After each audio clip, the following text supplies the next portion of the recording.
Salam, bertemu lagi kita semua. Selamat menikmati video kami. Mohon maaf jika kami ada salah.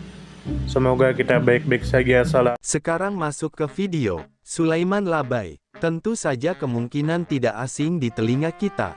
Terlebih bagi para orang-orang yang pernah mendengarnya. Disebutkan menurut informasi yang beredar bahwa Sulaiman Labai adalah seorang pejuang kemerdekaan Indonesia, yang juga dikenal sebagai saudagar dan pengusaha dari Sumatera Barat.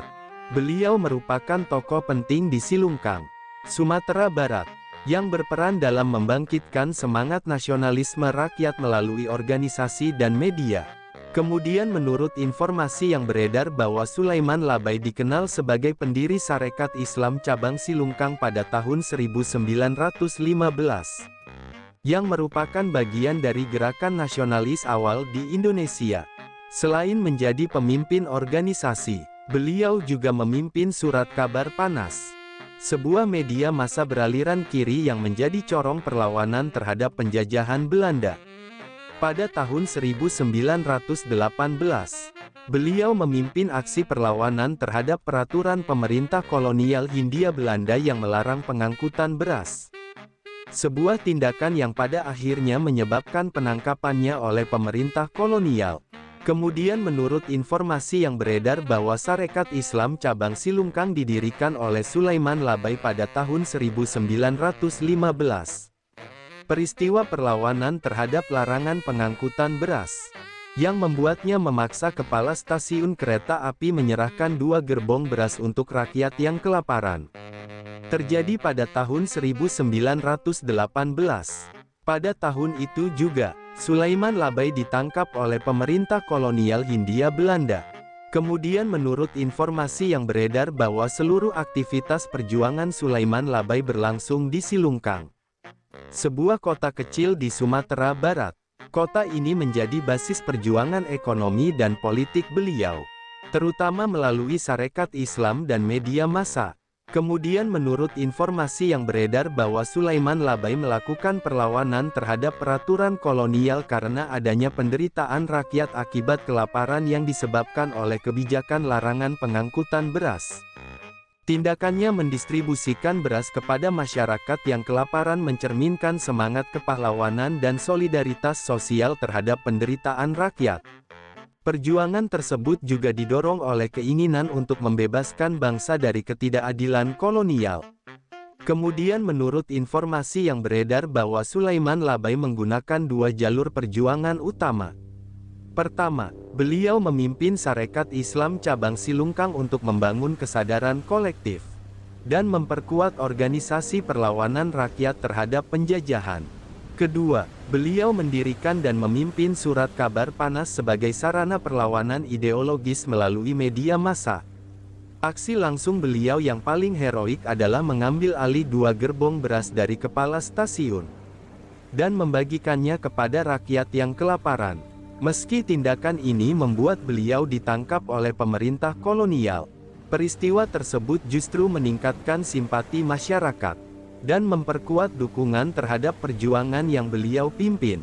Dari sudut pandang sejarah pergerakan nasional, Sulaiman Labai merupakan representasi penting dari fase awal kebangkitan nasional yang muncul di luar pusat kekuasaan kolonial seperti Batavia atau Surabaya. Keberadaan Sarekat Islam Cabang Silungkang yang didirikan pada tahun 1915 menjadi bukti bahwa kesadaran politik dan perlawanan terhadap ketidakadilan kolonial telah merata ke berbagai daerah, termasuk daerah penghasil tekstil seperti Silungkang. Dalam konteks ini, peran Sulaiman Labai memperlihatkan bahwa pengusaha lokal tidak hanya menjadi pelaku ekonomi, tetapi juga aktor politik yang aktif melawan dominasi ekonomi dan politik pemerintah kolonial Hindia Belanda. Dari sudut pandang sosial ekonomi, latar belakang Sulaiman Labai sebagai saudagar atau pengusaha memberi dimensi penting pada perjuangannya. Beliau memahami secara langsung ketimpangan ekonomi yang dialami oleh rakyat kecil akibat kebijakan kolonial, termasuk pelarangan pengangkutan beras. Tindakan heroiknya memaksa kepala stasiun kereta api menyerahkan 2 gerbong beras untuk dibagikan kepada rakyat yang kelaparan pada tahun 1918 mencerminkan keberanian dan kepedulian sosial yang luar biasa. Dalam konteks ini, aksi tersebut bukan hanya bentuk perlawanan terhadap aturan kolonial yang tidak manusiawi, tetapi juga bentuk solidaritas kelas terhadap kaum tertindas yang kekurangan pangan. Dari perspektif politik dan ideologi, keterlibatan Sulaiman Labai dalam memimpin surat kabar panas yang berhaluan kiri menunjukkan bahwa perjuangan yang beliau jalankan memiliki basis pemikiran yang progresif. Surat kabar ini tidak hanya menjadi media informasi, tetapi juga sarana agitasi dan pendidikan politik bagi rakyat. Melalui tulisan-tulisannya, media ini menyuarakan penolakan terhadap kolonialisme, ketidakadilan, serta mendukung perubahan sosial yang radikal. Hal ini menunjukkan bahwa perjuangan Sulaiman Labai tidak bersifat sporadis atau emosional semata, tetapi memiliki landasan ideologis yang kuat dan terstruktur. Dari sudut pandang budaya lokal, tokoh seperti Sulaiman Labai mencerminkan transformasi elit lokal Minangkabau dari kaum pedagang menjadi pemimpin politik dan sosial. Dalam budaya Minangkabau yang menganut sistem matrilineal dan menjunjung tinggi nilai musyawarah, tindakan kolektif, dan kepemimpinan informal, peran Sulaiman Labai sangat selaras dengan etos masyarakat. Pengaruhnya dalam masyarakat tidak semata-mata karena status ekonomi sebagai saudagar, tetapi juga karena kemampuan beliau membangun simpati rakyat melalui tindakan nyata dan pengorbanan dalam memperjuangkan keadilan. Dari perspektif hukum kolonial, penangkapan terhadap Sulaiman Labai pada tahun 1918 mencerminkan respons keras pemerintah Hindia Belanda terhadap segala bentuk pembangkangan sipil. Tindakan beliau dianggap subversif karena melanggar peraturan tentang distribusi bahan pangan. Namun secara moral tindakan tersebut justru memperoleh legitimasi sosial karena menyelamatkan rakyat dari kelaparan. Peristiwa ini menjadi salah satu contoh bagaimana hukum kolonial seringkali tidak berpihak pada kemanusiaan, melainkan semata-mata pada kepentingan penguasa kolonial. Dari sisi historiografi, sosok Sulaiman Labai masih belum mendapatkan tempat yang proporsional dalam narasi sejarah nasional Indonesia. Padahal, perannya sangat penting dalam konteks lokal dan regional sebagai pionir pergerakan rakyat di Sumatera Barat. Kehadirannya dalam sejarah mestinya disejajarkan dengan tokoh-tokoh Sarekat Islam lainnya di Jawa, karena perjuangannya menampilkan dimensi kolektif, ideologis, serta berbasis pada kondisi real masyarakat. Upaya untuk merekonstruksi peran Sulaiman Labai penting dilakukan agar sejarah Indonesia lebih inklusif dan mencerminkan keragaman pelaku perjuangan kemerdekaan di berbagai daerah. Dari sudut pandang pendidikan dan generasi muda, keteladanan Sulaiman Labai menjadi sumber inspirasi tentang pentingnya keberanian moral, kepedulian sosial, dan peran aktif dalam membela rakyat tertindas.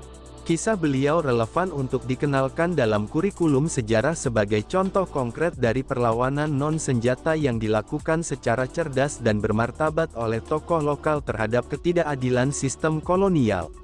Nilai-nilai perjuangan yang diperlihatkan Sulaiman Labai mengajarkan bahwa kemerdekaan tidak hanya diraih dengan senjata, tetapi juga dengan pena, keberanian sipil, dan solidaritas terhadap sesama. Sumber referensi Google Chrome dan ChatGPT Pro.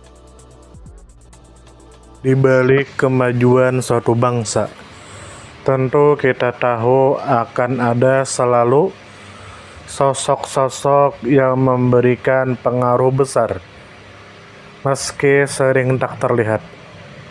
Mereka bukan hanya terkenal karena jabatan, tetapi karena dedikasi dan ketulusan dalam bertindak. Tokoh atau figur seperti itu tentu kita tahu lahir dari berbagai latar belakang. Ada yang berasal dari desa kecil, dan ada pula yang tumbuh di tengah kota yang ramai. Tentu kita tahu bahwa tokoh bukan hanya soal ketenaran. Tokoh adalah tentang peran. Mereka bisa menjadi seorang guru yang sabar mendidik di pelosok negeri, atau seorang warga biasa yang peduli terhadap lingkungan dan konsisten menjaga kebersihan kampungnya. Semoga apa yang kami sampaikan bisa bermanfaat, menambah wawasan, dan jadi motivasi positif untuk kita semua.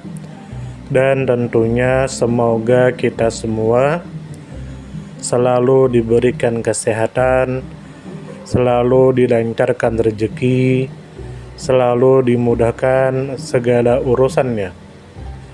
Dan jika Anda mempunyai pertanyaan atau komentar atau saran, langsung saja tulis di kolom komentar.